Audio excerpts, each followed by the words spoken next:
கர்த்தருடைய பரிசுத்த ஸ்தோத்திரம்.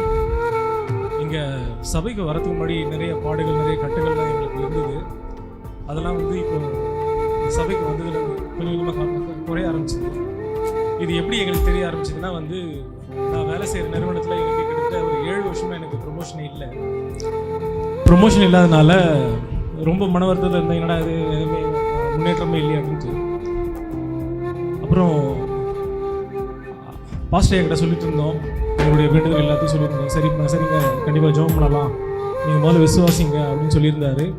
ஸோ அந்த மாதிரி பண்ணும்போது ஒரு நாள் ஐயா வந்து கட்டுகளுக்காக வந்து ஜெபம் பண்ணார். அன்றைக்கி நைட்டு ஜெபம் பண்ணியிருந்தார். அடுத்த நாள் காலையில் எங்கள் மேனேஜர்கிட்ட ஃபோன் வந்து, உங்களுக்கு இந்த மாதிரி ப்ரொமோஷன் இனிஷியேட் பண்ணிட்டோம், இன்னும் ஒரு மாதத்தில் உங்களுக்கு ப்ரொமோஷன் வந்துடும் அப்படின்னு சொல்லிட்டாங்க. ரெண்டாவது வந்து என்னுடைய மகனுக்கு வந்து பேச்சு முழுமையாக வரல, சும்மா ஒரு வார்த்தை தான் பேசுவான். இப்போது அவனாவே ஒரு சில ரைம்ஸ்லாம் பாட ஆரம்பிச்சிட்டான். ஆமென். ஸ்தோத்திரம். கத்திரம் ஸ்தோத்திரம். நான் 8 வருஷமாக ஒரு குடிசையில் இருந்தேன். நான் மழை, பாம்பு எல்லாமே அட்டை பூச்சிலாம் வரும். ஆண்டவர் அந்த வீட்டிலேருந்து என்னை விடுவிச்சு ஒரு நல்ல ஓடு வீடு கொடுத்து நன்றி சொல்கிறேன். இந்த ஜனவரி டிசம்பரில் போன வருடம் ஃபுல்லாக என்னை பாதுகாத்து தேவனுக்கு நன்றி. என் சகோதரர் சுகப்பத்தார் அவர் போடான்னு நன்றி சொல்கிறேன்.